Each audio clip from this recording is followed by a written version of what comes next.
बाबा खाटू श्याम को प्रणाम करता हूँ और आज आए हुए सभी मेरे पत्रकार बंधुओं को मैं नमस्कार करता हूँ। जो आप लोगों ने किसानों की बराबर आवाज़ उठाए हैं, मैं बार बार आपको अभिनंदन करता हूँ, धन्यवाद देता हूँ। 27 सितंबर को अतिवर्षा के कारण श्योपुर जिला में बड़ा प्रकोप आया था, जिससे किसानों का धान चौपट हुआ। कटा हुआ किसान का जो धान था खेतों में खलिहानों में, वो पानी से बह गया और उसके बाद में अचानक ऐसी बीमारी आई धान में, वो धान सूख गया। उसका एवरेज मात्र 5 मन बीघा का या 8 मन बीघा का या 10 मन बीघा का एवरेज आ रहा है। आज जब किसानों ने कलेक्ट्रेट को घेरा और एक ज्ञापन दिया, उसमें मैं किसान संगठन के साथ में था और कलेक्टर महोदय से हमारी जो चर्चा हुई तो कलेक्टर महोदय ने हमको आश्वासन दिया कि 50% से ऊपर धान का नुकसान है, स्वीकार किया। और जो हमारे किसानों की मांगे थी कि मुआवजा, उचित मुआवजा दिया जाए, लाइट का बिल माफ़ किया जाए, केसीसी का कर्जा माफ़ किया जाए, खाद का कर्जा माफ़ किया जाए, ये हमारी 4 शर्तें थी किसानों की। वो कलेक्टर साहब ने स्वीकार किया और हमें 5-8 रोज़ का मौका दिया। जब मैंने 8 रोज़ का इंतज़ार करने के बाद जब सरकार और प्रशासन दोनों गूंगी हो चुकी थी, तो आज मेरा धरना 11वां दिन मेरा धरना है। और मैंने प्रशासन को और सरकार को चेतावनी दी कि 17 तारीख तक अगर मुआवजा के बारे में कोई घोषणा नहीं कर देते हैं तो मैं किसानों के लिए भूख हड़ताल बैठूँगा, क्योंकि किसान अन्न देवता है और मेरा हृदय किसान है। मैं किसान का बेटा हूँ। किसान राष्ट्र को पालता है, रोटी खिलाता है। आज उसके साथ बड़ा दुख हो रहा है। गेहूँ की फसल के लिए अभी उनके खेतों में पानी भरा हुआ है। सोशल मीडिया का माध्यम से आप देख रहे हो, रोज जो मशीनें चल रही है, जिन खेतों में पानी चल रहा है उसमें चैन वाली मशीन चल रही है। पूरा खेत खराब हो चुका है, उसमें अब गेहूँ होगा। पूरी तरह से दुखी है, न खाद का पैसा है न बीज का पैसा है। इसी स्थिति में सरकार और भाजपा का नेता सुरेंद्र भाई ने 27 तारीख को कहा था, पूर्व जिला अध्यक्ष सुरेंद्र सिंह जाट ने, कि हमारी बात हो रही है और 100% नुकसान है, मुआवजा दिलाएंगे। मुख्यमंत्री से माननीय पूर्व विधायक जी दुर्गालाल विजय जी, ये सब लोग मिले थे। मुख्यमंत्री से बात की तो मैंने कहा था कि ये किसानों का नुकसान के बारे में बात करके नहीं आए, ये कह के आए हैं कि किसानों का कोई नुकसान नहीं है, बम्पर खेती धान की मंडी में आ रही है। ये जो मैंने कहा ये सिद्ध हो रहा है, क्योंकि आज 18 नवंबर है, 27 नवंबर 21 दिन हो गए। क्या इनका मुंह में ताला लग गया? क्या अभी तक इनकी बात पूरी नहीं हुई? 21 दिन के बाद में कोई जवाब नहीं है। प्रशासक ने अभी तक कोई, जब सर्वे पूरा हो गया तो प्रस्ताव नहीं भेजा, तो सरकार ने कलेक्टर को दबाव दिया, नेताओं ने दबाव दिया।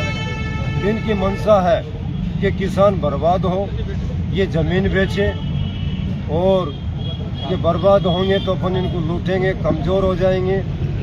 फिर सरकार 2028 में इनको 1000-2000 रुपया दे के इनके खाता में डाल के ये मजबूर हो जाएंगे, कटोरा मांगेंगे, तो पैसे डाल के इनसे हम वोट लेंगे। जैसे बिहार का मैं उदाहरण दे रहा हूँ, 10,000 रुपये वोट के खाते में डाले सरकार बनाए। वही नीति भाजपा सरकार की पूरे भारत में है। इनको मैं सफल होने नहीं दूंगा। इसका परिणाम कुछ भी हो, आज मेरा 18 तारीख को भूख हड़ताल है। जब तक मुआवजा नहीं मिलेगा तो मैं धरना पे से भूख हड़ताल से नहीं हटूंगा। और मैं और मेरी कांग्रेस, हमारे प्रदेश अध्यक्ष जी जीतू पटवारी जी का भी मुझे मैसेज आया कि मैं आपका समर्थन करने 21 तारीख को श्योपुर आ रहा हूँ और कांग्रेस कमेटी के हमारे जिलाध्यक्ष मांगीलाल फौजी जी, हमारे कांग्रेस किसान के जिलाध्यक्ष दुष्मंत भाई, यूथ के जिलाध्यक्ष हमारे राम भरत मीणा जी, हमारे पार्षदगण दौलत भाई, वरिष्ठ नेता बेला जी, श्योपुर के ब्लॉक अध्यक्ष मोहम्मद जैन कुरैशी जी, पूरा परिवार संसद कांग्रेस के पदाधिकारी सब ये मेरा समर्थन कर रहे हैं। कांग्रेस पूरी टीम जिला मेरा समर्थन कर रहा है। इनका सहयोग से जब तक मुआवजा नहीं मिलेगा मैं अनशन नहीं तोड़ूं। विधायक जी, भाजपा वाले ये कह रहे हैं कि मुआवजा तो मिलने को तैयार है और प्रशासन ने रिपोर्ट ही भेज दी है, पर उसका लाभ मुआवजा मिलते कांग्रेस को मिल जाएगा, विधायक जंडेल को मिल जाएगा, इसलिए मुआवजा नहीं दिया जा रहा। आप अगर धरना उठा दें तो दूसरे दिन ही मुआवजा मिल जाएगा। देखो, क्या ये बड़ौदा थाने में भी इन लोगों ने कंपाइन पकड़ाई। बाबू जंडेल जब भी उठा, जब कंपाइन टूट गई।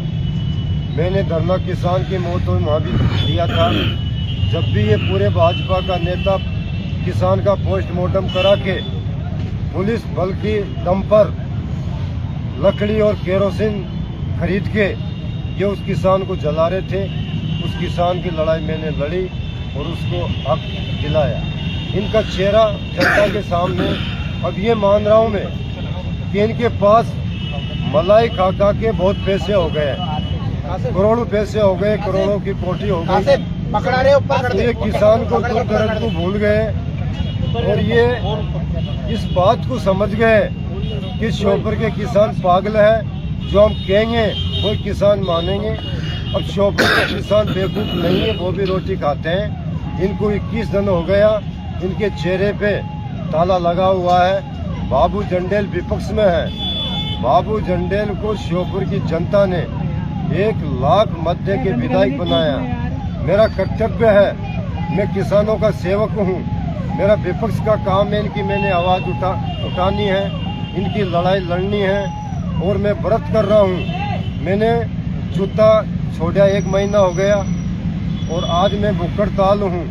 ये किसानों का मेरा व्रत है, मेरा त्याग है और मैं भगवान खाटू श्याम से प्रार्थना कर रहा हूँ कि किसानों को सुख सुविधा दे, शांति दे, सरकार को सद्बुद्धि दे और किसान की खुशहाली लौट के आए।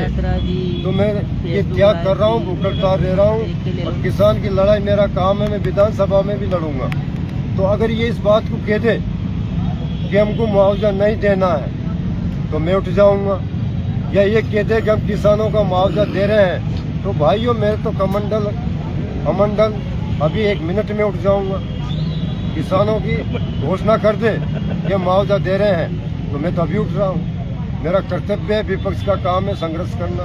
मैं अनशन बैठा हूँ, भूख हड़ताल बैठा हूँ, तो ये लोग घोषणा कर दे मैं भी उठ जाऊँगा। ये क्यों बाबू जंडेल को मौका दे रहे हैं? जब सरे बाबू जंडेल पे गया, पहले भी इनका ये सोच था तो ये सर्टिफिकेट भगवान ने दे दिया 2023 के अंदर। इनका गंदा विचार था, गंदा सोच था।